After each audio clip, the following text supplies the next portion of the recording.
Hello, and welcome to Economy 2.0, brought to you by the Silvio Gesell Foundation and the Henry George School. My name is Josh Sidman. Before we get to today's guest, I want to let you know about our upcoming episodes. On Tuesday, February 4th at 1 p.m., we'll be joined by Will Ruddick. Will is a former Stanford particle physicist who in recent years has turned his attention to building alternative local exchange systems in Africa. He's the founder of Grassroots Economics, where he's developed a new exchange model that he calls commitment pooling, which he has used to create over 100 local alternative exchange systems throughout Kenya.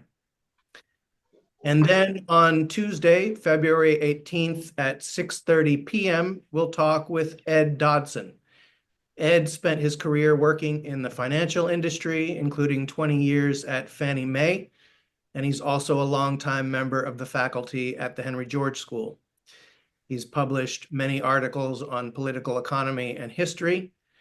Ed and I will compare and contrast the ideas of Henry George and Silvio Gesell, and we'll also debate the pros and cons of incrementalism versus wholesale paradigm shift. As always, I want to say a few introductory words about this series, Economy 2.0. Each episode features a guest whose work somehow relates to diagnosing the problems with the economic status quo and/or developing new alternative economic approaches to accomplishing the production and exchange upon which all of our lives depend, so that we'll be prepared in the event that the existing system ever stops functioning. The intention is for this to be a conversation, not a lecture or a class. Anyone joining us live is welcome to join the conversation. To do so, just click the raise hand button under the React tab on your Zoom toolbar. If you have your camera on, I'll bring you on screen when it's your turn. If your camera is off, we'll just hear your voice.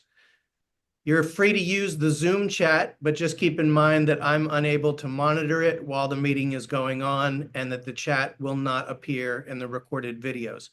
So if you have something to say, I encourage you to raise your hand and join the conversation. Just to make sure everyone is fully aware, each episode is recorded and shared on the YouTube channels of both the Silvio Gesell Foundation and the Henry George School. Lastly, I want to mention that we're always looking for guests for future episodes of Economy 2.0. I'm sure that some of you are aware of people I'm not familiar with who would have valuable perspectives to share and who would make great guests. So please feel free to get in touch with me via email at josh@silviogesell.com if you have anyone in mind. All right, today's guest. Stef Kuypers began his career in IT and later shifted his focus to economics. He's currently a PhD candidate at the Vrije Universiteit Brussels. I'm sure I butchered the pronunciation of that, in Belgium, where he's focused on developing an alternative monetary model that he calls the sustainable money system, which incorporates both demurrage and universal basic income. Stef and I originally connected through the Silvio Gesell Foundation Substack page, and as we discussed our mutual interest in the subject of monetary reform, I thought he would be a great guest for this series. Stef is also a board member of a group called Happonomy, an organization whose mission is to develop alternatives to the mainstream economic system, which they see as generating negative outcomes in terms of the economy and the environment. I'll put a link to their website in the description section when this is posted to YouTube, and I look forward to learning more about Happonomy in the course of this conversation. So Stef, welcome to Economy 2.0. Why don't you get us started by telling us a bit about your path? How did you go from working in IT to deciding to go back to school for your PhD and to focus on the area of monetary reform? Yeah, it's been a bit of a weird path that it goes back to 2004 with a kind of a strange start. 2004, I started doing improvisation theater. And I know it maybe sound weird that improvisation theater eventually got me into economy and monetary systems, but it actually played a part in it. When I started doing improv, I all of a sudden came to the realization that I was kind of done with IT, but I didn't know what to do, what else to do. I mean, I had been in IT since the beginning of my career. I taught myself programming when I was 14 years old, so I had quite a history in it. And I actually started a path of exploration. Apart from improv, I did a coaching course. I did a leadership training. I did a business intervention course. I kind of looked everywhere to see where my next career move was.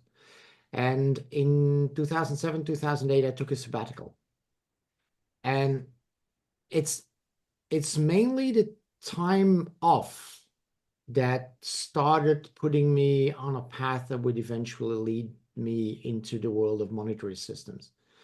Because um, while I was taking my sabbatical, I started wondering, huh, um, what's happening with the world? Because this is kind of what happens to people if you don't have to work 8 hours a day, 40 hours a week, then you start to have time to wonder about things. Why is the world working the way it does? Why do people do what they do? And why is our economy working the way it does? And eventually in 2012, I started wondering, why is it so hard to solve our climate change problem? Because we know what's going on, we know what the solutions are, but for some reason, no one seems to be doing it or not fast enough, anyways. And I started digging into that, and the first thing I came to was our tax system that was taxing labor very high, while there was an abundance of that, and it was taxing resources only a little, while there was a scarcity in that. But I started digging further, and then at one point I came upon the website of Positive Money in the UK, and there they explained how the monetary system worked. And my first thought was, this must be a conspiracy website because it cannot be this crazy. And then a little bit later, the Central Bank of England published a paper that said exactly the same. And I thought like, oh, well, I don't think that the people working at the Central Bank of England are conspiracy theorists. So it is this crazy. Um, and I thought like, you know, creating money from debt, charging an interest in that, and then destroying it when the main lump sum is paid back. This cannot work. Um, so a little bit later, I started writing a simulation to prove to kind of see like can I show that this cannot work, and that resulted into my first paper that I published actually before I started my PhD. Um, and in that I discovered like, well, there are some circumstances under which this can work in a non-growing economy. The only pesky thing that is present is humans. Because both Keynesians state that you can't have a steady state economy with our current debt-based monetary system. And mathematically, they are correct. But there are a couple of assumptions they take and a couple of prerequisites that need to be met because otherwise it doesn't work. And the prerequisites are banks and companies should start working without net accumulated profit, and people that don't need money need to take out loans. And I just don't see that happening. So mathematically, if you just you issue enough loans and they're paid back and no one is saving and no one is hoarding profit, yeah, sure, then we can do it. But I kind of think that's not a realistic scenario, so we needed something else. And then I started reading the work of Bernard Lietaer, and I came upon the story of Wurgel. And then I thought, like, oh, this is it. We just need money with demurrage, and then that makes it circulate, and that'll solve things. But when I uh, told this to people, everyone's like, what? But what with my savings? I won't be able to save anything anymore. So so I started pondering on that, like, okay, can we solve that? Because this is a question of financial security. In our current system, people have this idea: if I have enough savings, then I've got financial security, which is an illusion. But and then one day I was in Melbourne at the time. I still remember I was walking down Burke Street towards the Hub, which is a co-working space. Was a sunny day, and along the way I was like, oh, but you know what? We could create money for UBI and couple that to the demurrage, and then we've got a closed system that is self-stabilizing. And that was kind of how I got into it. And in the meantime, I expanded upon the idea. I started discovering my own construction because it goes beyond the mechanical. It goes into human psychology too. And that's kind of the thing that I see that most economists miss, is they've got beautiful mathematical models, but they completely disregard the fact that people will adapt themselves to the environment that they're in. And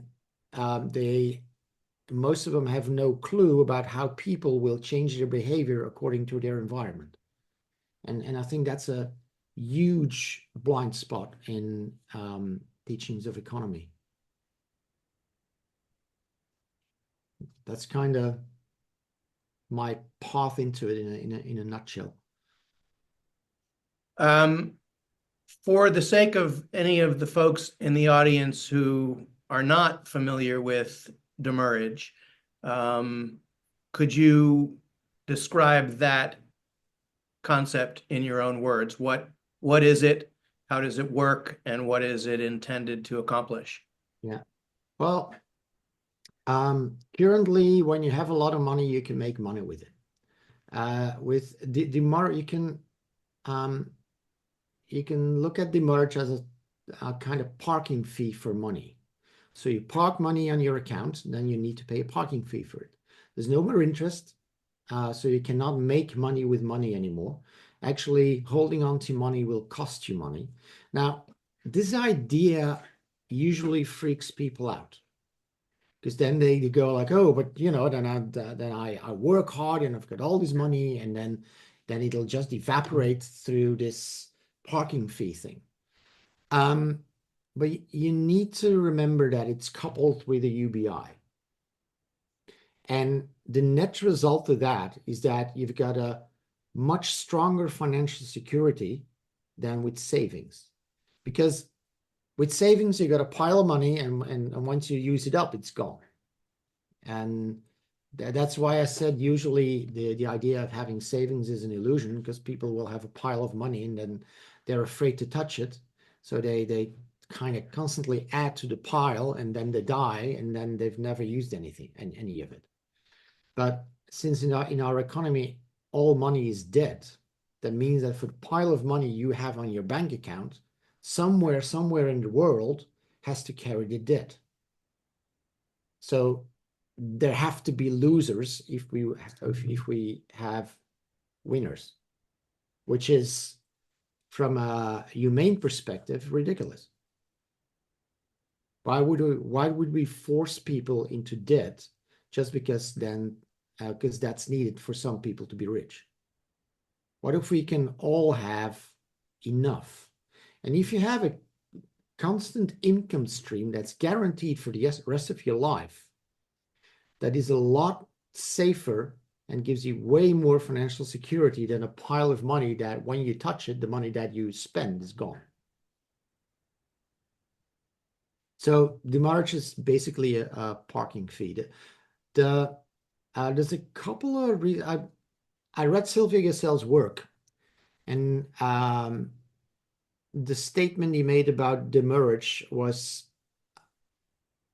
logical, if you ask me. Currently, if all your physical needs are met, then money becomes the ultimate thing to chase because money gives you access to everything.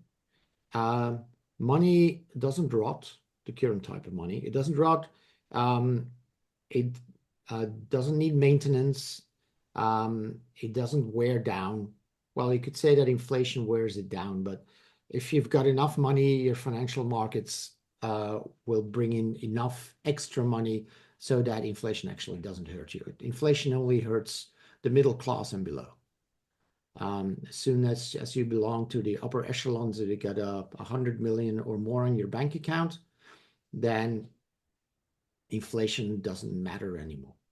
So it becomes, instead of a means to make your economy work, it becomes a goal in itself. And we see that in our current world, people are chasing money. There's also, I read some research about it. If your inequality in your society becomes too large, then chasing wealth will become, the incentive to chase wealth will increase. So if you diminish your inequality, people will no longer be so eager to chase wealth. And this is also something that demurrage does, because it'll eat away the capital from the super rich. And the UBI at the same time will make sure that there's like a floor you cannot drop below. So it brings everyone closer together in terms of equality. It's not a system that creates perfect equality, because we don't want that, but people want fair inequality. And what we currently see is increasingly unfair inequality. When we were communicating, Steph, you sent me an article which described the yard sale model, Yeah.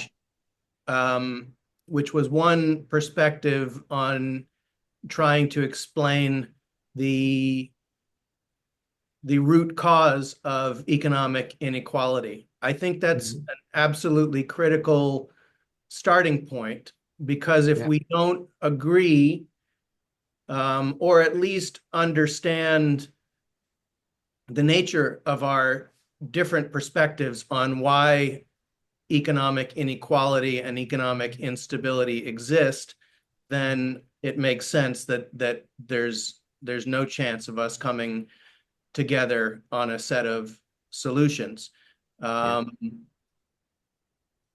would you describe the yard sale model as forming well, first of all, could you describe the yard sale model and then tell me if you consider that to be central to your understanding of the root causes of economic inequality? Sure.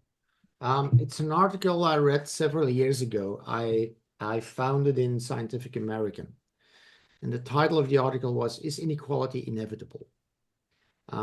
It's a Professor Bogosian, and the yard sale model is basically you take a number of economic actors and you give every actor the same wealth, and then you start picking randomly two actors, and they do a transaction.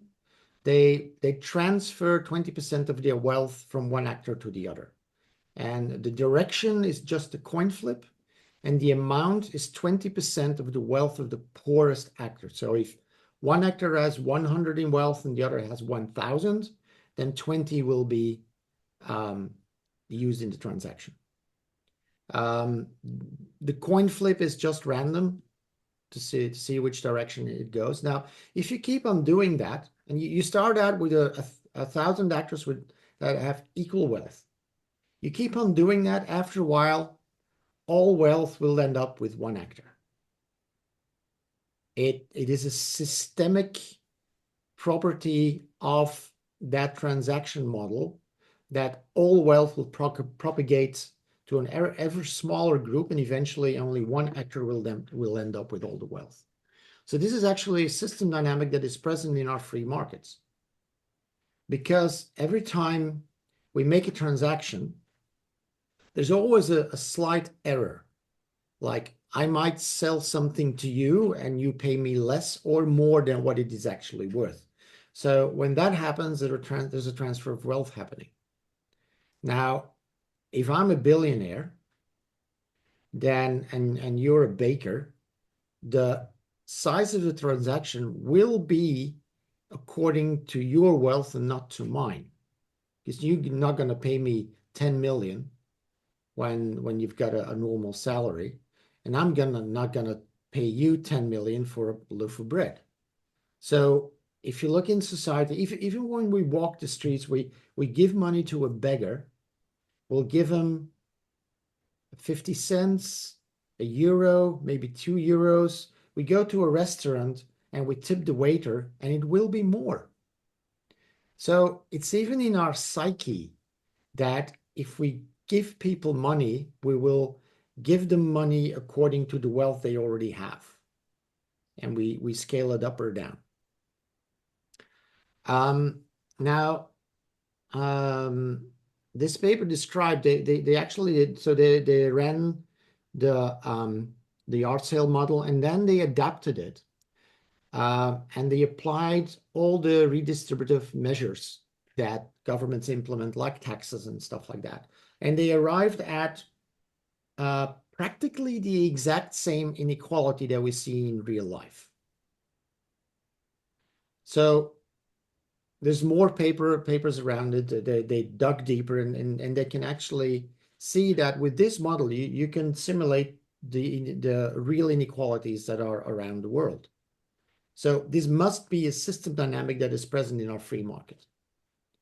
That also means that the only thing that works against it is governments that implement redistributive measures, but they're dependent on political ideology. And meritocratic thinking is on the rise.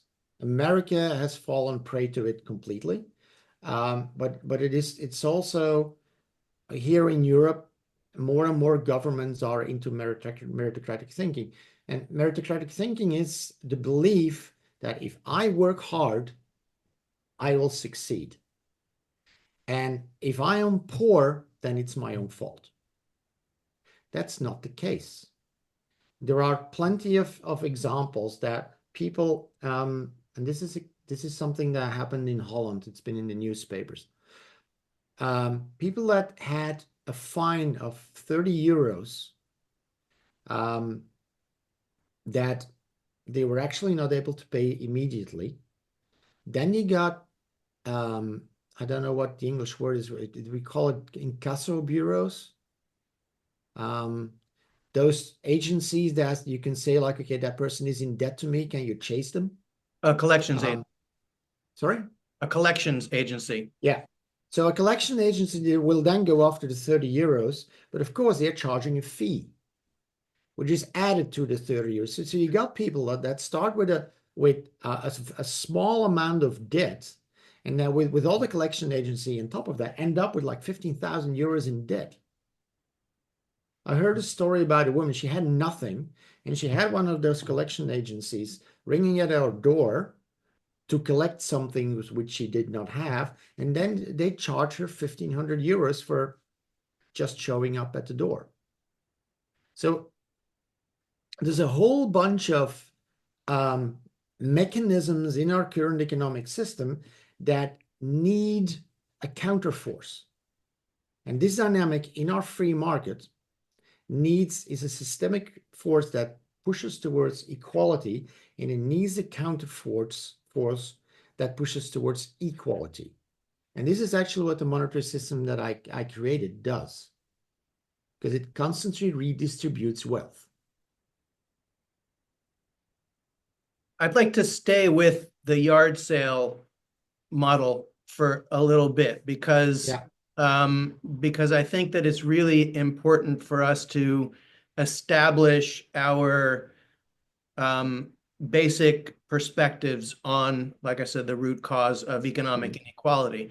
When I was asked to present a class on the economics of Silvio Gesell, I chose to call it Beyond Capitalism versus Socialism Yeah. because um, because I think that it's important to contrast the socialistic perspective with the free market perspective and to ask ourselves if we agree with the Marxist perspective, which essentially says that the system of private property and free markets is inherently unfair, and it inevitably leads to ever increasing wealth inequality and economic instability.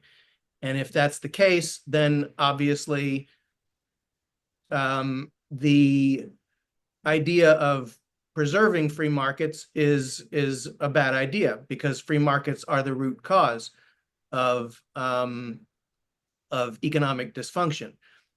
On the other side of the spectrum is Silvio Gesell, who I consider to be the purest exponent of principles of free markets that I'm aware of. My interpretation of Gesell is that what he tells us is that the theoretical principles of free markets are correct and are valid, but that our implementation of those principles is fundamentally flawed. And Mhm. if we identify those flaws and fix them, then a free market system will generate the results that are theoretically promised, which there's the saying, a rising tide that lifts all boats, that Mhm. that a system of free markets and private property uh, ultimately helps everyone, even though individual actors are primarily focused on their own self-interest. Um, it seems to me that the yard sale model is an anti-free market perspective. It's saying that free voluntary exchange among sovereign individuals inevitably leads to increasing inequality, and therefore the whole idea of free voluntary exchange between sovereign individuals is problematic to begin with. Would you say that that is your perspective, that you are ultimately suspicious of um, and not in agreement with the basic principles of free markets? Well, it's a very broad question because there's a couple of things I want to address. Um, but I'll start with a short answer. Free markets, yes, they can work, but it shouldn't be implemented everywhere. Um, Free markets are a good idea for commercial products, but things like healthcare and education should not be in a free market. That should just be a service to the population. And how you organize that we can have a long debate on that, but um, I don't believe that where is a place where free markets belong. Um, I'm not against free markets per se, but free markets within a context that there is something that systemically pushes the other way. Because yes, based on the yard sale model, I do believe that free markets, if left alone, they will just increase inequality and eventually all riches and all power end up with an ever decreasing group. This is again, I think the United States is a prime example of that. If you've basically got a billionaire who bought himself into power there. So there needs to be something that counters it. Um, then you said like people are only focused on their self-interest. I don't agree. Um, we I was today I was just talking to a guy. He set up an alternative for personal insurance, for an income guarantee, and people voluntarily, there's like a fund, and they pay money into it. And when someone says like, yeah, I've got a problem, I kind of need an income for a couple of months, people just trust each other.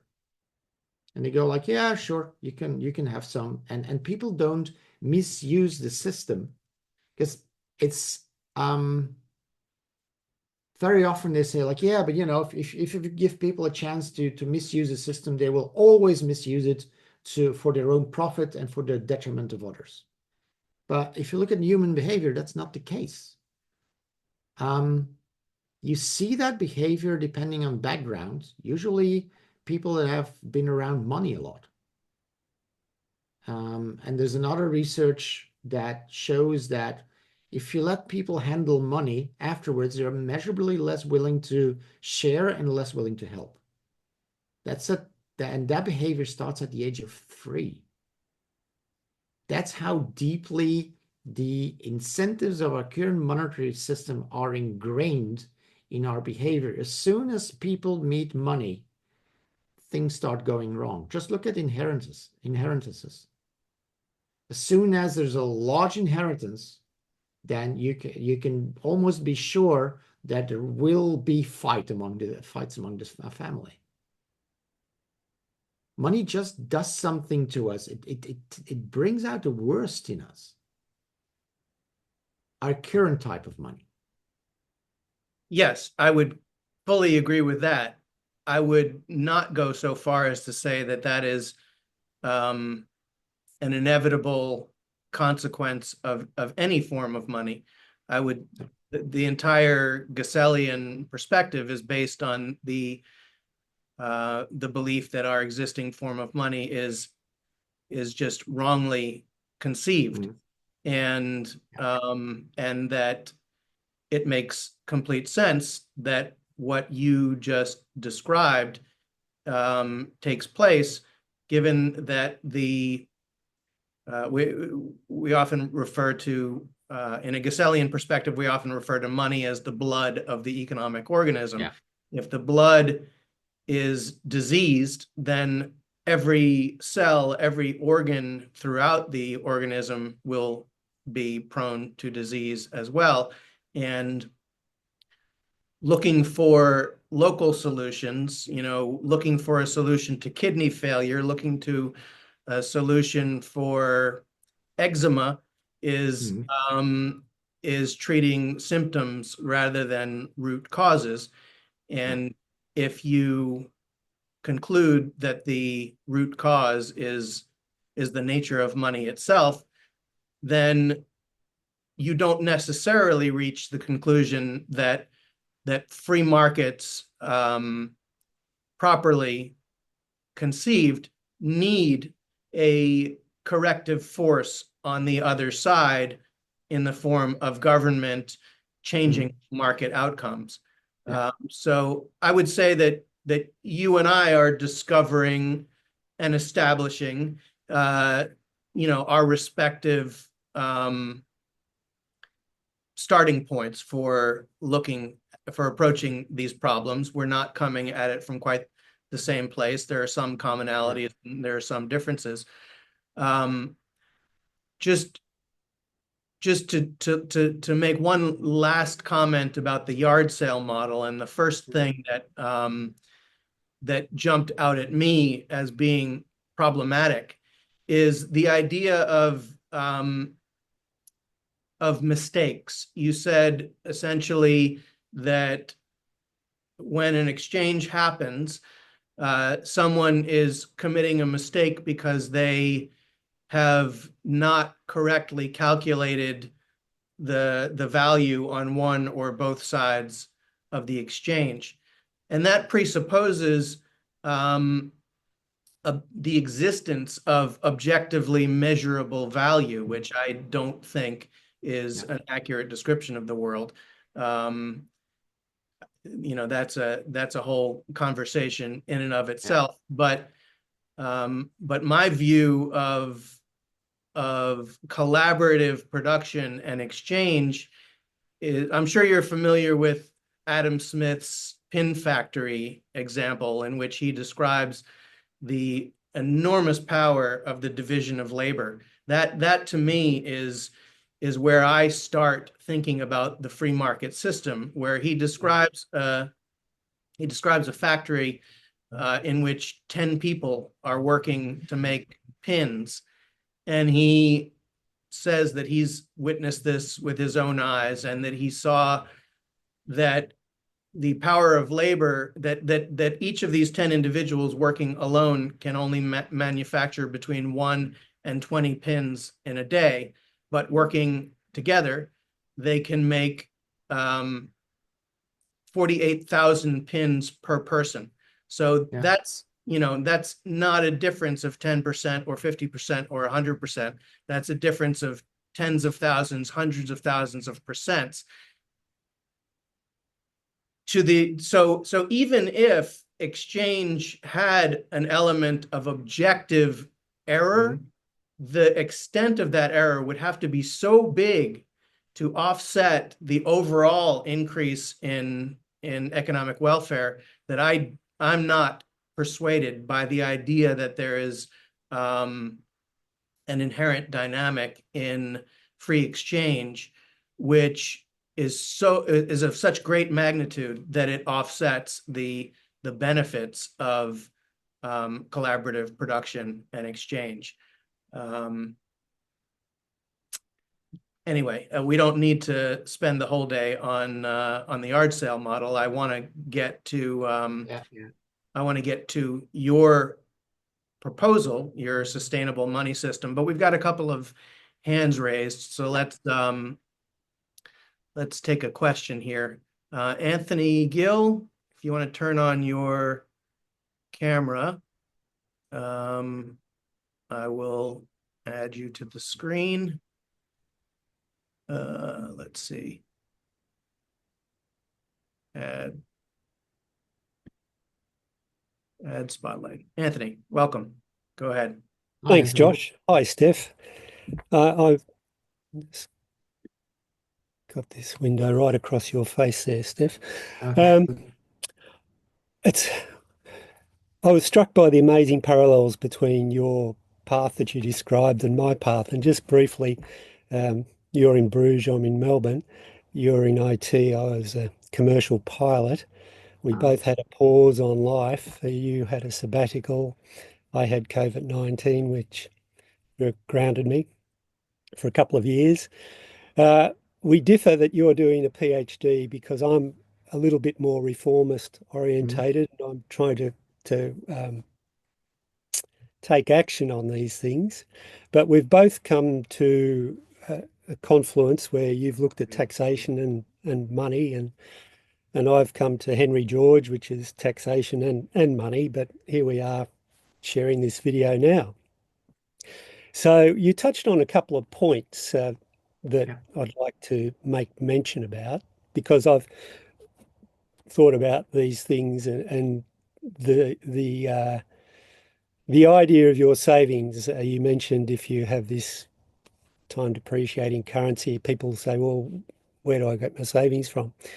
Well, I've suggested the idea of a complementary currency for Australia. So you've got a new currency, demurrage, and it time depreciating. So, and it doesn't charge or pay interest. Would be distributed by UBI, but it runs in parallel with the Australian dollar, and the Australian dollar pays and earns interest. And so you've still got that existing use for our currency. So if people want to save in terms of money, then that avenue is still there. But the UBI, as you said, is distributed the complementary currency. So people get that in their hands, and it's time depreciating. So it forces the circulation of the economic lifeblood and reduces the instability. So that's the answer thing that I had for savings. And then you talked about free markets. If we take free markets as people are free to pursue whatever activities they choose and compete with each other on a level playing field, and get to keep all the wealth that they earn with minimal interference from government in the form of subsidies and regulations, it's only natural because we're not all equal that some will be more successful at doing that than others. So over time, they become more successful and in that free market environment. And then when they reach a certain mass, they want to tilt the level playing field to their favour. So we sort of have agreed, you had your yard sale model. We sort of agreed that if you let the free market go, there'll be the winners and the monopolies and the losers. So how do you rationalise that in our democratic system? Well, our economy is basically divided into two sectors. There's the private sector and the public sector. So the priority of the private sector should be to operate in a free market as much as possible and to maximise profits and shareholder value. We are confused that we think that some private businesses need to have a social conscience, and that is not in their DNA. Their DNA is to make profits and to operate in a free market as much as possible. If we look at the other side of the economy, the public sector, well, they should prioritise people before profits, and ensure that the things that you mentioned, education and health, are provided through regulations and subsidies and controlling the free market for the people. So there are two sections of the economy. They both have a purpose. They're both needed. It's not an either or, but we need to have clarity about their roles. So that's, and as far as the root cause of economic inequality goes, I've come to the conclusion that it's the ingrained desire in people to get something for nothing at the expense of their fellow citizens. I think it comes from a zero-sum mentality, but it could be caused by the monetary system, as the discussion led to. So, yeah, I'd just like to emphasise the parallels of our approach and where we find ourselves now. Yeah, pretty much that's what I'm working towards here in Australia, a complementary currency, this division between free market and public market and so on. So anyway, that's a comment that I wanted to make, and Okay, I'm thank you. interested in what If you you have. I think you might be interested. I've got a paper that is available on ResearchGate that completely describes the model. I'm pretty sure that Josh will provide a link to it afterwards. It might be interesting. It's an interesting read. Yeah, I will put the link to that paper in the description when this is published on YouTube. Yeah. Thank you. There's one more thing I'd like to react on. You say that the private sector doesn't need a social conscience. I disagree. The private sector, we've got this idea that the private sector needs to be a for-profit sector. I wonder why. Why do we need to put profit and shareholder value above everything? If I run a company and I'm very profitable and I'm destroying the living environment of my fellow men, then something's wrong. I'm not saying that people are not allowed to, make a buck on what they're doing with their business, but there's also responsibility towards society with everything you do, because you do not live in isolation. You cannot say like, oh, I can do whatever I want if I just make, and other people will clean up after me. It's like I come to your house, I trash the place, and then I go like, it's not my problem, it's yours. So I've got a problem with this profit and shareholder value above everything, because We need to look out for our fellow man because we're together on this globe, and we need to share it. We need to tend to it, and within the boundaries, as long as we don't damage others, then we go like, sure, go pursue your dreams, go pursue what you want. But in the end, if you look at human nature, we always look for meaning. We want to mean something in life. And that our current system is destroying that, and it's replacing it with numbers. And people are not numbers. And I don't know how it is in Australia, but here in Europe, we see a wave of burnouts and depressions. And I think that this has to do with the fact that our current economic system is destroying our humanity. It forces us to behave in a way that we actually don't want. Because humans, from what I've read, the research that I've read on it, we want to help each other. We want to be there for each other. We want to mean something for each other. And that goes way beyond profit and shareholder value. I agree with all of that. What I was referring to is the expectation that private companies have a social conscience. Now, it's up to the people who own the companies to sit on that spectrum wherever they choose. They could be totally just for profit, but as you say, most people want to help humanity along the way. So an owner might bring it back towards focusing more on people and social conscience. That's their choice, but we should not expect it. And that's where we get terribly confused.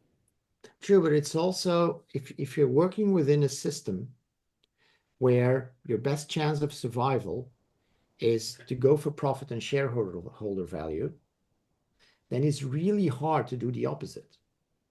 It's almost like expecting, like you say, like here are the rules of football, and now we expect you to play basketball.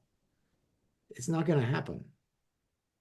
See, it's like the context that is created through the monetary and economic system that we have, and the economic system is an emergent part of the monetary system that's underneath it, that almost no one looks at. It creates rules and behaviors. It's filled with incentives that push us in the wrong direction. I saw an interview with David Graeber, and he said he had read a letter from a large oil company asking the government, please put in stronger regulations so we can do the right thing, because we want to do the right thing, but within this system, we are forced to do the wrong thing. So we really need to look at context and what are the incentives that are built into the systems that we put out there in the world. I just want to throw in my 2 cents, and then we'll get to the next question. I think that self-interest versus being community oriented is sometimes unnecessarily put in either or terms. And I think that this is an accurate statement of Silvio Gesell to say that he thought that people should be free to do good, to work in a community-oriented manner, because they perceive that that is a reflection of their self-interest, but that they should not ever be forced to behave that way. So I think that's a reasonable sort of splitting of the difference, and a way of seeing that these are not mutually exclusive approaches. If I'm a billionaire living in my castle, and my neighbors are struggling to get by, and they're racked by drug addiction and strife, their misfortune is a it has a material impact on my self-interest as I perceive it. Their improving their circumstances could very easily be put in context of an effort to address my own self-interest. Anyway, I want to get to the next question here, which is Joe Polito. Let me add you to the screen. Joe, welcome. Go ahead. Joe. Hi, very interesting discussion. Um, uh, one of the things that Henry George presenters like Josh have focused on is the fact that uh, the people have many needs and aspirations economically, and the ultimate constraint is the limitation on the factors of production, land, labor, and capital. And the money is just a legal construct. And what Josh and others, and it sounds like you as well, are saying is that there's no need for them to be a shortage of money. It's we can produce enough of. And we unfortunately don't, and therefore we never bump into these. We do leave these factors of production idle and don't produce what we could. And I just want to apply that for a second to your point about the problem is money. I think Jane Goodall had a situation where there was lots of bananas available for a group of chimps. They put them out. And what quickly happened was the higher ranked chimps were hoarding the bananas. And there was fights over competition for this surplus. And I don't think it's really the money is the problem. It's our instinct to get more of the surplus for ourselves. But my question is, your UBI, you said that's an integral part of your mechanism, your proposal. How much would it be per person, and how would it be? What would it be issued from? Is it from taxes? Is it money creation? Those are my two questions about that part of your. It seems to be key part of your proposal. Thanks. I'll start with answering the second question. It's money creation. Yeah. So it's actually the source of money in the system. So Public you create money through the UBI and you destroy it through demurrage. That way you got a system that your total amount of money in your society will scale with your population. Since the size of your population is kind of a little bit of an indicator of the size of your economy, that means that the total amount of money scales with your economy as well. As for the amount, that's a tough question to answer because if you change the monetary system to that model, everything changes. Like literally everything. Because I don't know what prices will do. Your money gets redistributed. Like 7,000-pound cocktails like they're served now in London will probably no longer be served because no one will be able to pay that amount of money on a cocktail. So prices will probably level out. It might be that prices come down. Of course, if you start giving everyone 100,000 a month, then you've got a huge amount of money in your system, then prices might go up. I don't have a clear answer to it, but what I propose is that we start off with keeping the total money stock stable as it is now and giving everyone enough to have a decent life with. That means they can afford housing, they can afford healthy food, and they've got enough money for some leisure activities. Okay, so this would be, sorry. Yeah, go ahead. So this would be sovereign issued money. Yes. And with the standard UBI format, and you just haven't determined whether that would be 2% per year or 5% or whatever increase over the previous year's money supply. You don't have to increase it. Your money supply stabilizes after a while. Because what, say you've got, I live in Europe, so I'll say it in euros. So you got 2,000 euros a month. I actually got a simulation running. If you live here in Belgium and you get 2,000 euros a month, you can get by with that. And to keep the total amount of money stable, you need about 3.36% demurrage per month. So let's round it down to 2%. That means that first month you got 2,000 on your account, you do nothing with it. At the end of the month, we take off 2%, which is 40 euros. And then we deposit another 2,000 on it. That means that your second month, your net income is not 2,000, but 2,960. So the more money you have on your account, the less your net increase will be. But the more money you have in your account, the more money you have available as, as savings. With 2% and 2,000, that would give, let me see, 400,000 euros, I think. 400, no, hold on. Hold on a sec.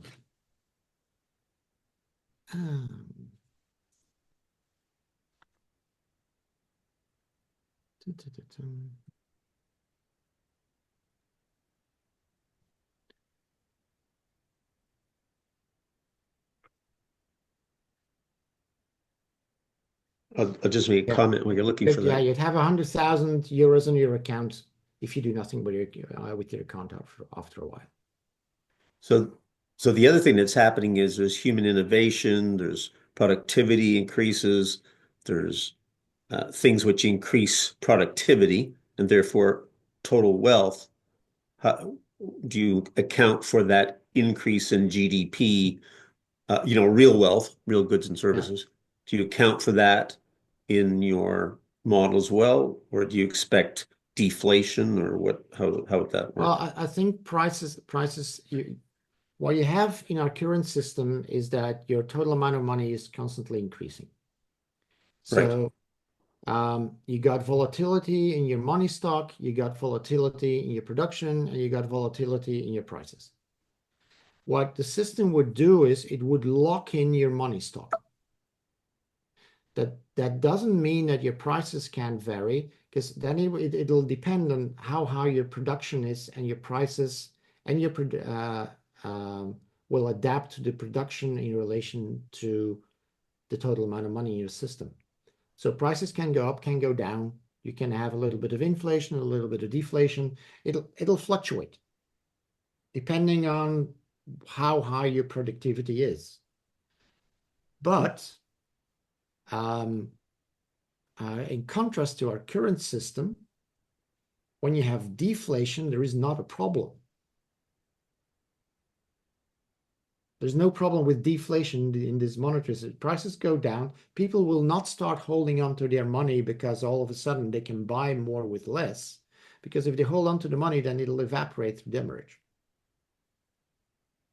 I'd like to try to take a couple of steps backwards from where we are right now. And go back to, you said that your entry point for starting to think about this subject was becoming aware of the Positive Money organization. My understanding of what positive money is about is it is a recognition of the idea that you and I completely agree on, which is that the current paradigm of money creation through bank lending is insane and irrational, and that essentially contracting the function of money creation out to private corporations should never have happened, and that needs to be reversed. I completely agree with that. However, it's not necessarily the case that, so if we eliminate money creation by bank lending, the question is what mechanism replaces it for the purpose of creating money. UBI is one possibility for sure. It's not the only possibility. Personally, it's not my preferred mechanism for money creation. Another way of creating money would be for government to simply create new currency and spend it directly into the economy on public goods, on building infrastructure, on creating a healthcare system, an education system. The reason why I am somewhat hesitant on the subject of UBI, you actually addressed in your paper, which I thought was great. You said, if I'm understanding you correctly, that the term universal basic income is problematic because it implies that the purpose is to provide the recipients with a basic standard of living. But that goal is not necessarily consistent with or harmonious with the function of money creation. I think Silvio Gesell would make the case that UBI, while it might be a reasonable mechanism for creating currency, we probably, with a demurrage currency, we probably don't need anywhere near as much of it as we think. And therefore, the UBI might only be $50 a month or something like that in order to create an adequate money supply. So I think that there is potentially a tension between UBI understood as a means to provide a basic standard of living, and what you suggested a different term, which I think was guaranteed income. Yes. Which I agree is a better term because it does not necessarily imply that its purpose is to establish a base standard of living, but rather that its primary purpose is monetary creation. Well, yeah, but I sometimes use UBI because everyone knows what that is. But I do prefer the term guaranteed income. But I also, what I've got against UBI is not completely the same of what you have against UBI. To me, what I have against UBI is that then we should only give everyone just the bare minimum to survive. And I'm like, we can give a little bit more. I'm a proponent of giving everyone enough so they can actually have a decent life, so that their incentive to work is not necessarily more money, but more purpose, more meaning, more, because that intrinsic motivation to work becomes more important than extrinsic motivation to work. Because we'll be doing a lot more interesting work that way. How do you again, I'm still agnostic on the subject of UBI. How do you address the concern that, how do you get under a UBI system, how do you get people to do the jobs that nobody wants to do, but that society needs done? Well, what like what? Trash collection. Okay, I was expecting exactly that. I got a friend of mine, he talked to his trash collectors. They love their job. we always assume that no one wants to collect the trash. He talked to him and says, like, we love this work. And the reason is, well, one is they're fixed hours, but the other thing is this is really important. They know that they're doing a service to society. They know their job is important. And that's one of the reasons why they like doing it. And they're out with friends and they can have a chat and at the same time. But they know that their work is important. We have a totally wrong idea of what motivates people to work. A lot of people I talk to, it's like, oh, it's money. Research has been done. If you give someone a pay rise, it will motivate them for a month. And then the motivation from the pay rise is eliminated. It's gone. But what does motivate people to work is that they know what their work is for. They know what it means. If they've got a feeling like I'm contributing to something, that will motivate them. And There's a book called Drive, which I think it's written by Pink, and he makes your point exactly.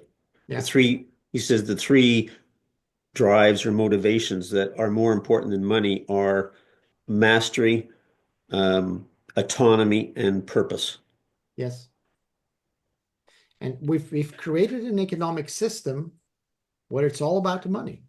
There's numerous people that I know who would love to do something else, but they can't because they need money. So now they're doing a job that actually bores them to death, but they would actually love doing something that would be of service to society, but they can't make money with it. It's ludicrous. The system that we've constructed is crazy. But Can I just David, sorry. I just want that that the goals of providing a basic standard of living via monetary issuance is consistent with creating a supply of money which performs money's function effectively, which is to say establishes price stability. I suspect that those two things are probably not consistent. And another way of saying that is that if you are giving people enough money so that everyone can be comfortable, that is probably going to end up being highly inflationary. Why? Because you're putting purchasing power into people's hands without requiring them to give goods and services in exchange. There's no balance there. The essence of a market economy is, I know that barter was never a widely used system, but it is often used to help us think about ideas of economic fairness. If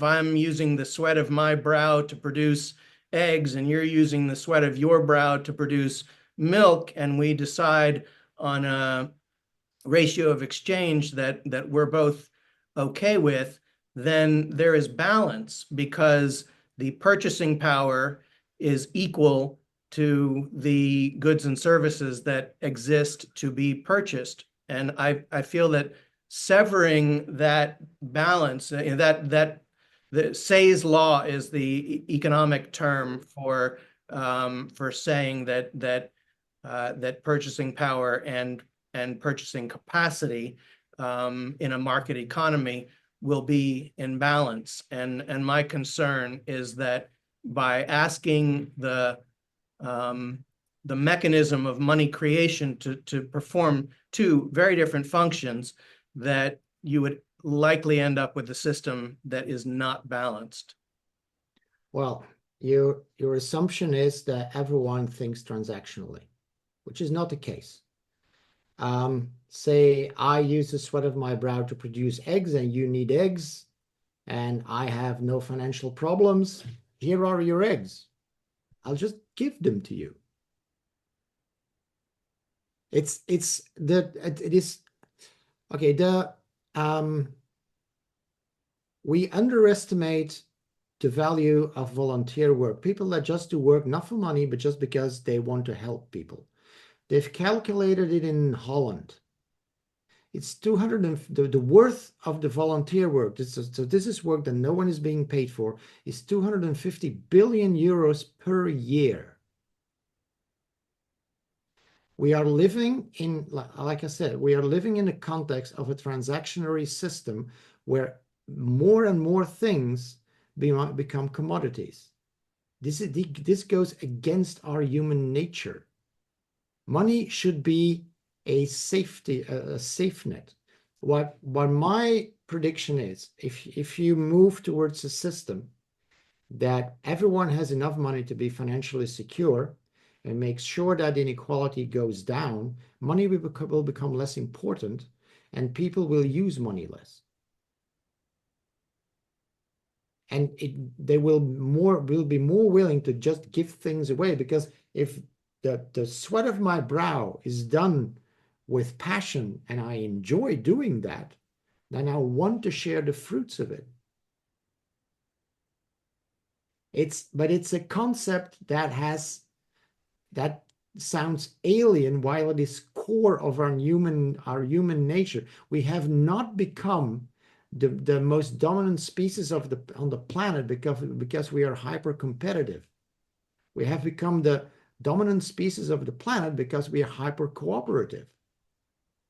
I think it was Anthony who told about the chimps fighting over the bananas. If you put 10,000 chimps in a room who don't know each other, you've got war. We crowd together with thousands of unknown people and we move along peacefully. We are collaborators. We are not competitors. And because I saw Paul writing a couple of things and they just popped up.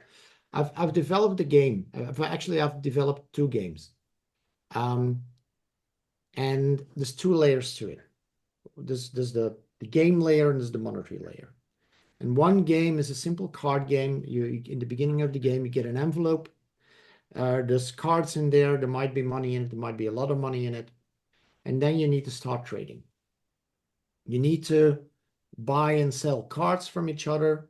When you've got a set of 4 cards, you hand them in, you get 4 new cards, you can keep on trading. Every set of cards you hand in gives you points. At the end of the game, the amount of points you've collected determines your pension at the end of the game. We play it in different rounds. We play it twice. The first time we play it with a slightly simplified version of the model I'm working with, which means that after each round, we ask everyone who's got 3,000 or less. We've given them 2,000. We ask everyone who's got more than 6,000, and we take away 50% of the surplus. In the middle of the room, there is a box in which people can voluntarily put money for projects for the common good. So we play that. Then we reset everything. Now we play it with the current monetary system, which means all the money in the game is dead.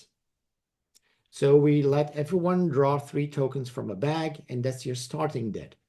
It might be you have no money and you've got debt. It might be you've had a lot of money and no debt, or something in between. By the end of the game, all debt has to be paid off. I know this is an exaggeration of our current monetary system, but the workshop lasts for about an hour, so we need to compress the effects. There's a master student in Holland who did a master thesis on the game. And her conclusions were that with the new monetary system, people felt happier. They were more open and willing to help their co-players. They felt less stressed.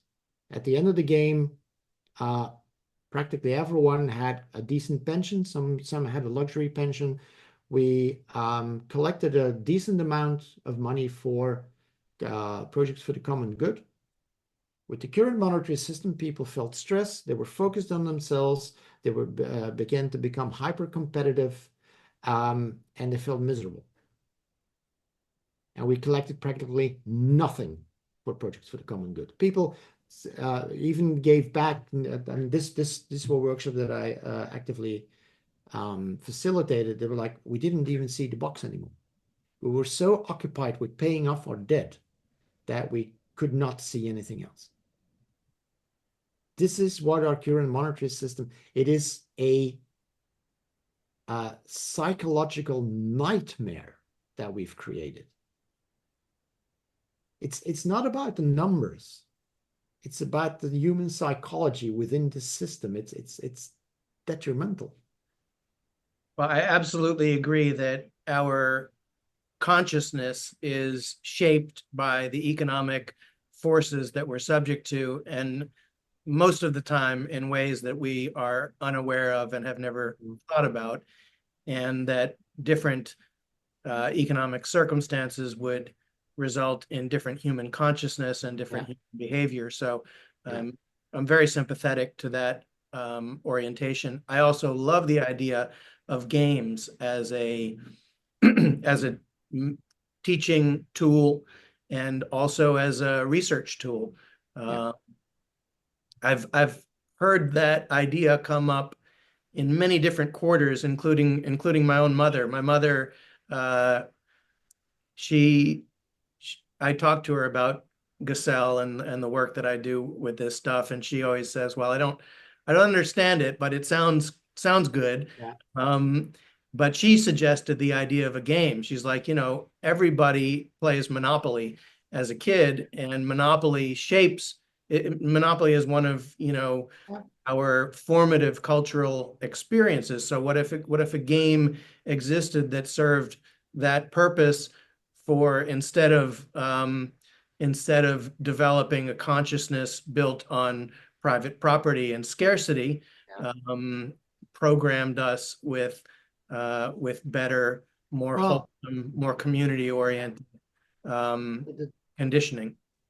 There's a book by Jane McGonigal titled Reality is Broken.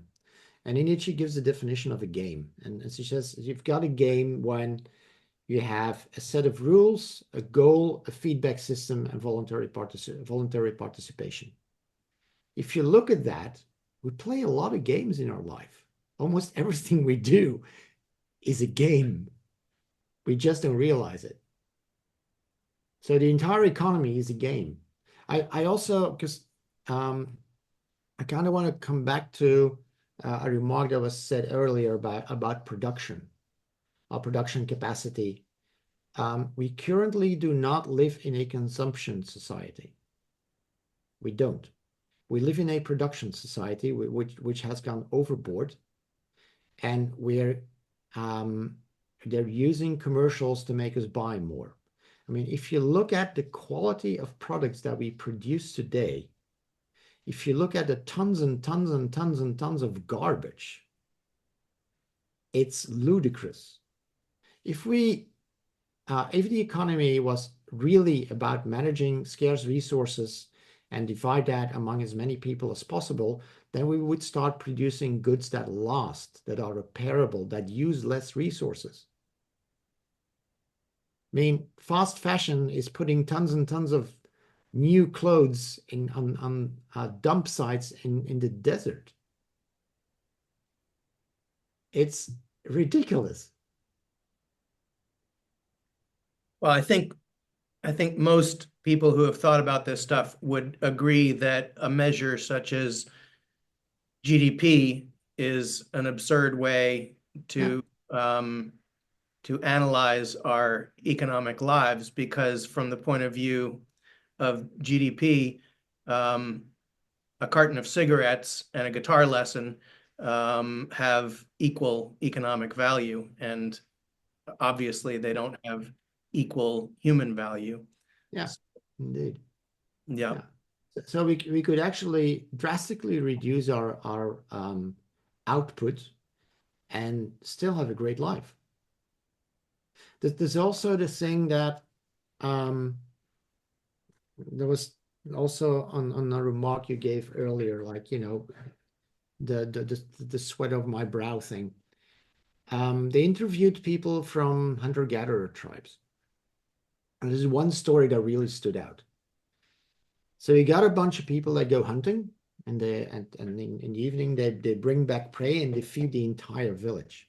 But there are some members of the village who don't go out hunting because they gamble with spear points. And if you go out hunting with the spear points, they damage the spear points and they can't gamble with it. Now, from where we stand as Westerners, we would say like, oh, free riders, you know, you should punish them. You should not give them food. So they asked the hunters, like, doesn't it bother you? And you know what the reply of the hunters was? What are you talking about? We're having fun with the hunt. They're having fun with gambling. So what? Who cares?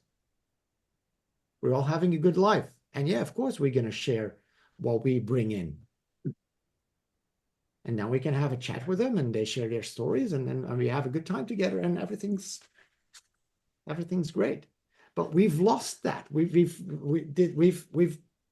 gotten in, we created a society where people are envious. And I think it is because you have too many people that have a really well-paying job they actually hate. But then because they have been dragging themselves out of bed every single day for years on end, while they didn't want to, then they say like, but I earned this because I sacrificed my life for work that I actually didn't want to do. So now I should be rewarded for that. And you shouldn't have fun.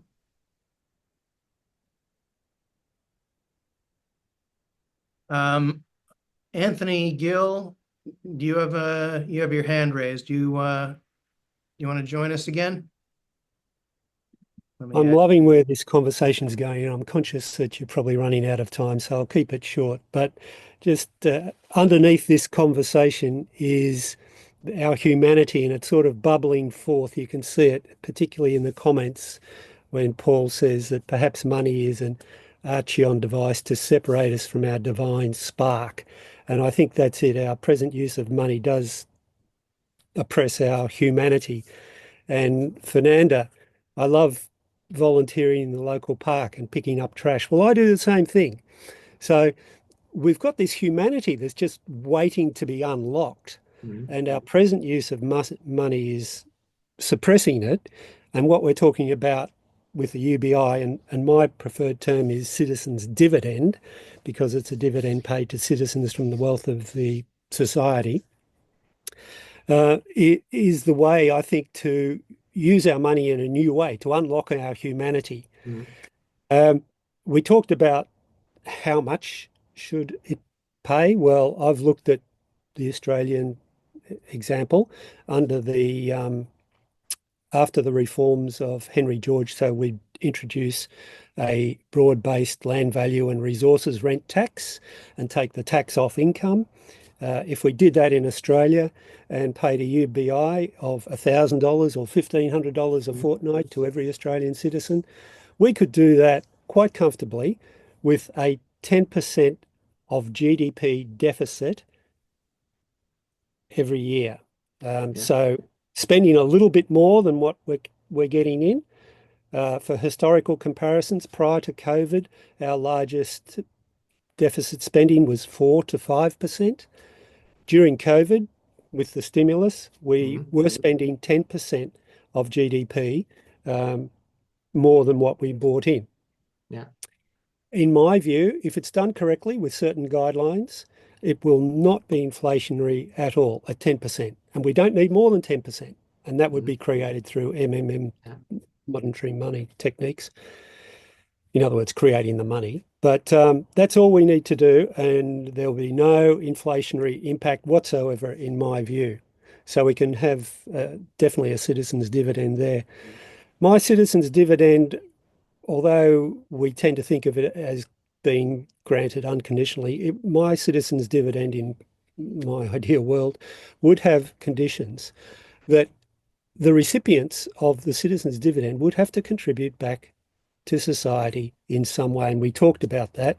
I'd have two levels. One, a compulsory participation in national service, which would be a blend between reservist military training and emergency services like fire, and fire is a big thing in Australia. So some sort of formal contribution like that.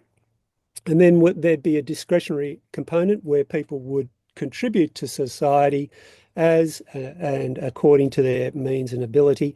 It could be something like aged care, something as simple as picking up trash in your street, those sorts of voluntary things. So there would be a compulsory element and a discretionary element, but people would be expected to contribute back to society in some way. And yeah, I think that what we were talking about there, our humanity would bubble to the surface. And Steph, I agree with you that people would find new meaning and a richer type of life, things that have no economic value or very little economic value. Josh, take for example, being a musician. Musicians and artists and things like that contribute to our rich tapestry of life. And I think that would become more prominent with people's basic needs taken care of. We don't have to give them a great life, but just as long as they've got sufficient to put a roof over their head, food on the table, clothes on their backs, humanity, in my view, would blossom. And it's lovely to see we're sort of talking about this thing, because I'm not the only one thinking that. You know, it's good to see that others are thinking that too.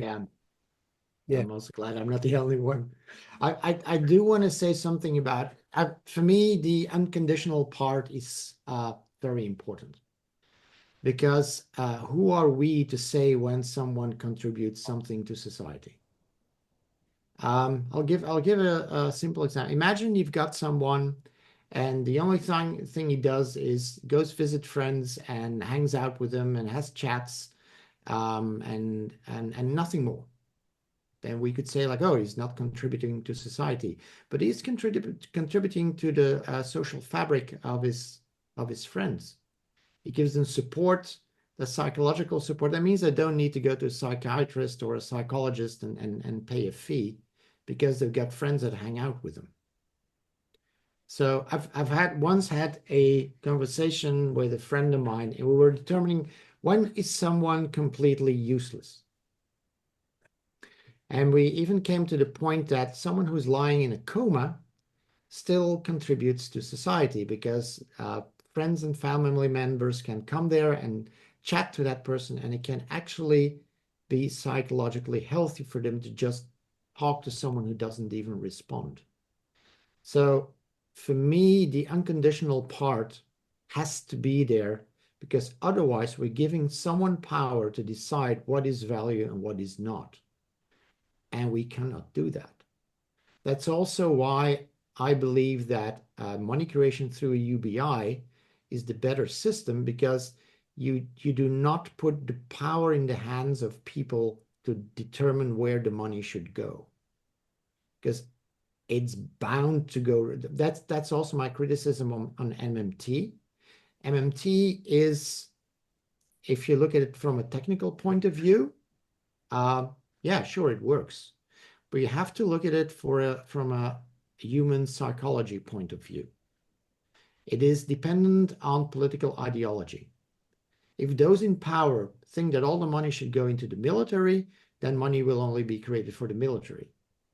If Trump would today implement MMT, I don't think that the weakest in society would be served. And that's the weak point of MMT. And that is something that UBI has not. It is completely neutral. Everyone gets the same. And then you can still, because, you know, we live in a society where to have a decent life, you need money, because, you know, we've created this transaction system. So why not say, like, everyone has a right to a certain income every month, and that is not debatable. Everything else that they might get on top of that might be debatable. If someone has a severe handicap, they might get more. That's collected through taxes and everything. But everyone has a guaranteed income that is just not debatable. I am sometimes asked, like, okay, but what is the backing? Human potential. Because mathematically you can calculate there's that much money in existence per person. So average human potential is expressed as this amount of money. And what better backing can you have than human potential? And those that will have more, that exploit their potential more, they will become richer, and other ones not. And yes, there will be free riders, but who cares, really? Because it is not in our human nature to massively become free riders. So yeah, you've got a couple of free riders, bless them. Good points. I Yep. agree that human potential is really the only backing of any form of money. I think the whole idea of backing money is just an illogical thought process to begin with. Money facilitates human collaboration, and as I referred to the Adam Smith pin factory example, the magnitude is so large. The magnitude of wealth creation that is made possible through human collaboration, which cannot be accomplished without a medium of exchange, at least at this stage of human evolution, is so big that any notion of backing it with precious metals or any other commodity is, I would say, a fundamental misunderstanding of what money really is. We've got a little bit less than a half an hour left, so I'd like to shift gears a little bit and pose this question to you. One of the biggest questions that I have wrestled with in the 17 years or so since becoming acquainted with the ideas of Silvio Gesell is I find these ideas completely persuasive and completely logical. I don't find any logical holes in the argument or the theory, but how do we get from here to there? The vision that you are describing is a beautiful one. I would much prefer to live in the world that you're describing. But what is the path for actually bringing these ideas to fruition? Do you believe that demurrage currency is something that could ever be implemented through existing national governments? And if not, what is the path for making these beautiful ideas a reality? Well, I've thought about that quite a lot. I don't have a definite answer, but there are a couple of options. The easiest path, well, the easiest and at the same time the hardest path is if you would get central banks to collaborate. Everyone's talking about central bank digital currency, and that would be an ideal opportunity to use this template to create a central bank digital currency and have it implemented at large scale from the get-go. That's one path. But it is really hard to get into those institutions. We're trying to.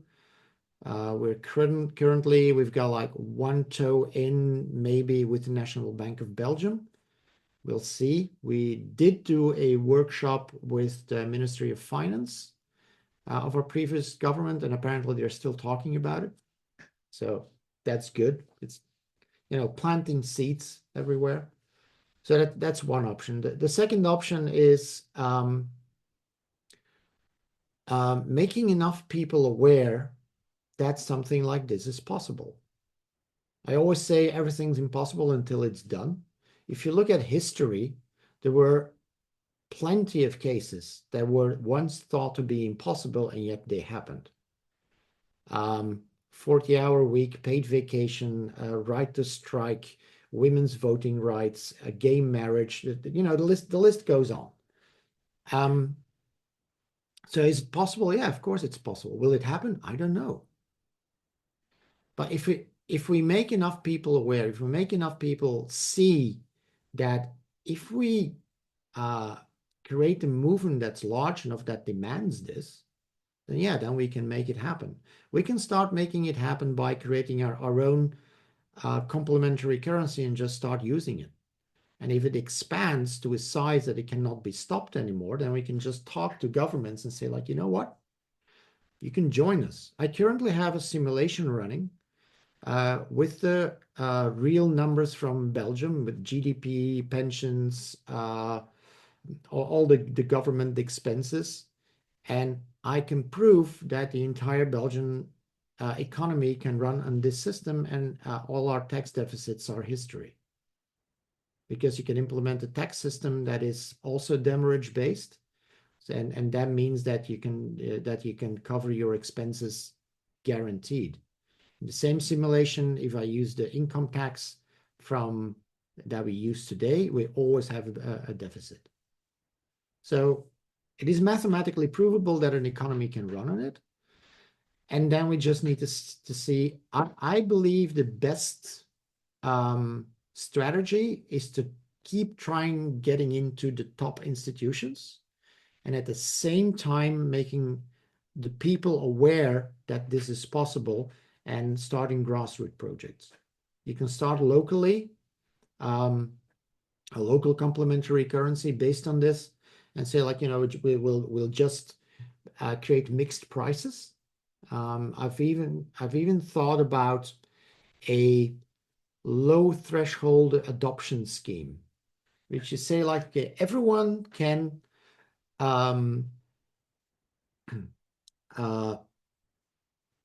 open an account with conditions. So you say, like, I'm offering this, and I will activate my account if I can buy this, this, and this. You put that on a digital platform, and it's just like everyone's wishes and offers are gathered. And at one point, you will see that an entire network, that all the needs are fulfilled by the offers of the others, and you can activate the entire network at once. And then there's a second component, and this is commitment. And that's where you say, like, I'll commit for a certain percentage. Imagine that the guaranteed income is 2,000 a month. If you commit for 10%, that means you will receive an income of 200, and you sell your products for 10% in this new currency and 90% in the old currency. But now, if you're enthusiastic and you say, like, I commit for 100% and I buy something from you, then the lowest commitment level is used. So there's a reciprocity, and it protects people with a higher commitment from other people dumping money in their accounts. So if you're at 100% and I'm at 10% and I buy something from you, I can still only pay 10% of the price in this new currency. And that way you create an incentive for people to join and people to increase their commitment levels. I fully agree with the alternative/community approach to developing these kinds of ideas, because I have zero hope that that these ideas will make any headway in our conventional political system. I'm a U.S. citizen. I don't see a political party that I can become a part of and promote these ideas with any hope of experiencing anything but banging my head against a wall. In my view, it would be a complete waste of my time and energy. And I can't prove that's the case, and I do not dissuade anyone else from pursuing it through those channels if they feel motivated to do that. But I'm convinced that my energies are best directed in the direction of building and experimenting with alternative community based models.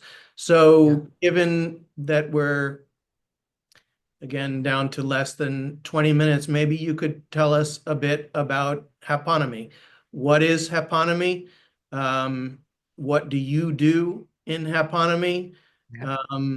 And is Happonomy something that people watching this might want to get involved with? Yeah, Happonomy is it's been we've been looking for something to kind of you could say that we're a research center that is looking into ways to transform our economy into a regenerative economy. And regenerative in the broad sense, not just in material, but also in well-being. We're currently a non-profit. We're planning to start a for-profit this year.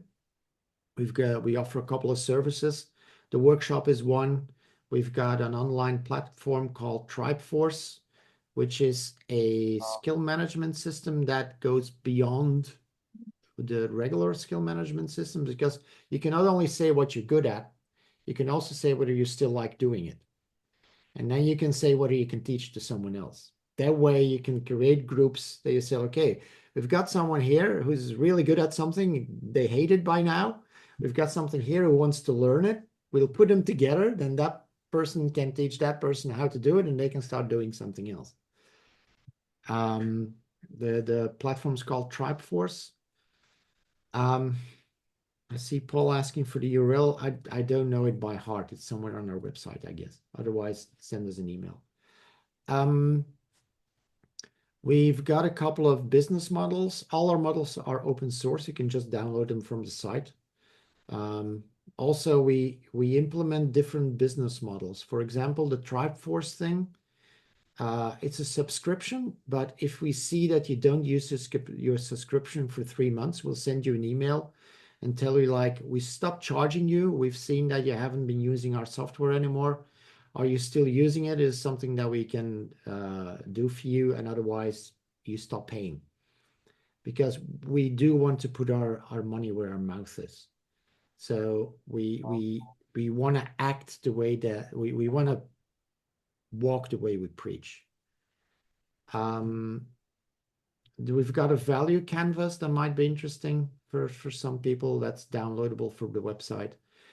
We do consultancy work for small businesses or middle-sized businesses to transform their business model into a regenerative business model.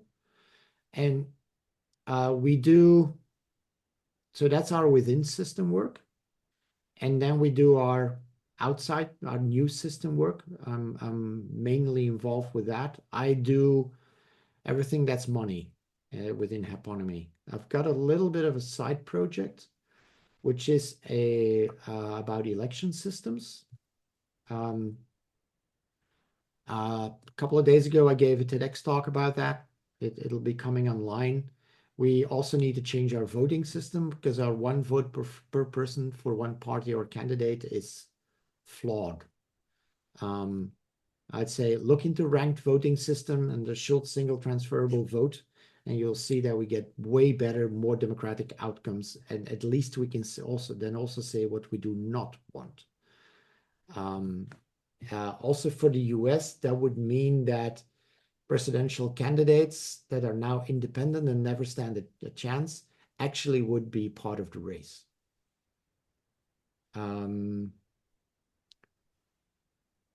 I think that's Happonomy in a nutshell.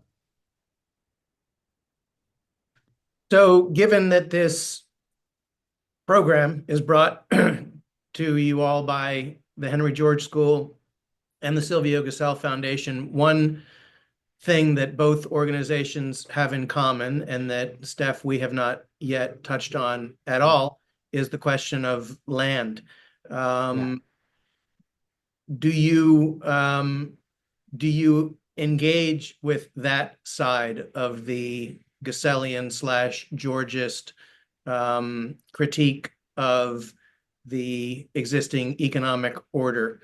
Or, I mean, certainly one man and one organization can't do everything, so I'm not by any means saying that you have to have an answer to this, but Gesell, for example, would say that fixing money without fixing land will not work, because if you deny money its function as a vehicle for hoarding and for increasing wealth inequality, that will just be shifted to land, and private ownership of land will become the sole vehicle for ever increasing wealth inequality.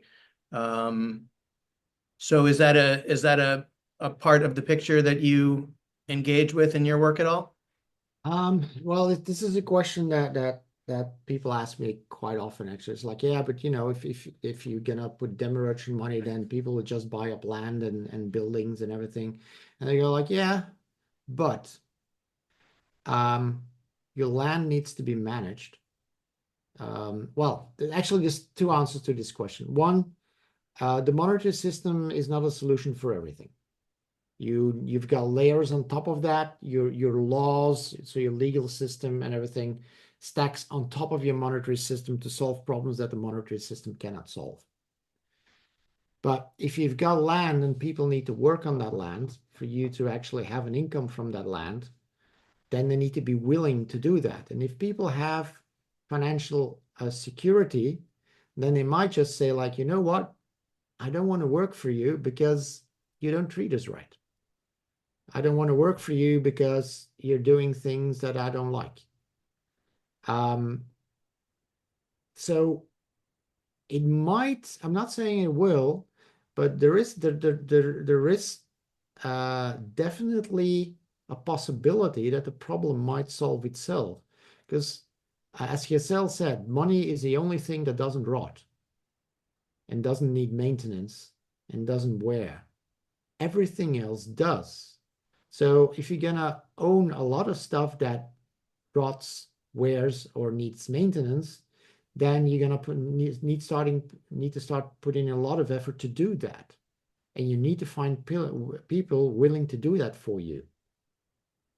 And if you give people financial security, you also give them political power, and that might shift things way more than we think. And if the monetary system doesn't solve it, then we can put on layers on top of the monetary system that taxes land in surplus.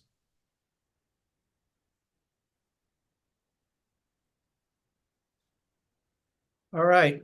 I've seen there's been a whole bunch of activity in the chat. As I mentioned, I'm unable to look at any of that, but we've got 10 minutes left. So if any of you folks who have been chatting would like to join the conversation, now is the time to do so. Paul, all right, let's bring you on screen. Paul, welcome. Hello, Steph. Blessings from Kansas, Missouri. I just want to thank Steph for doing all this work.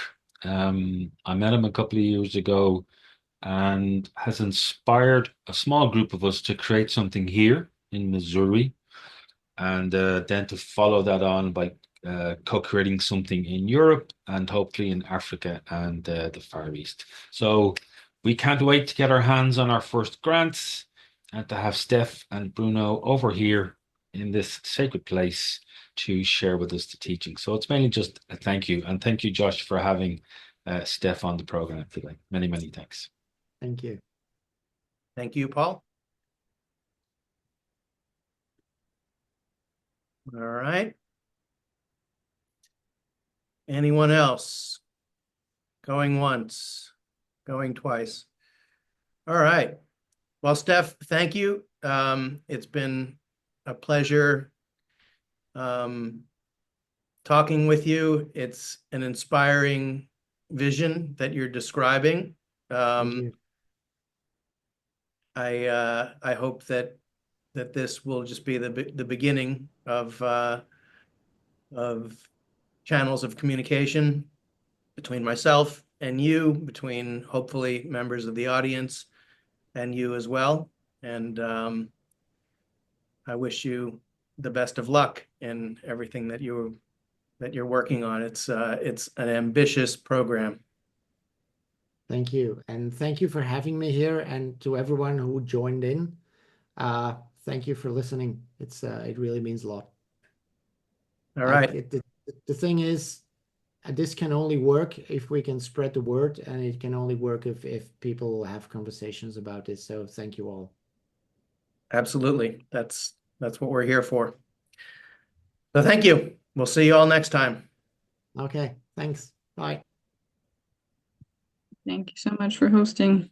Well done.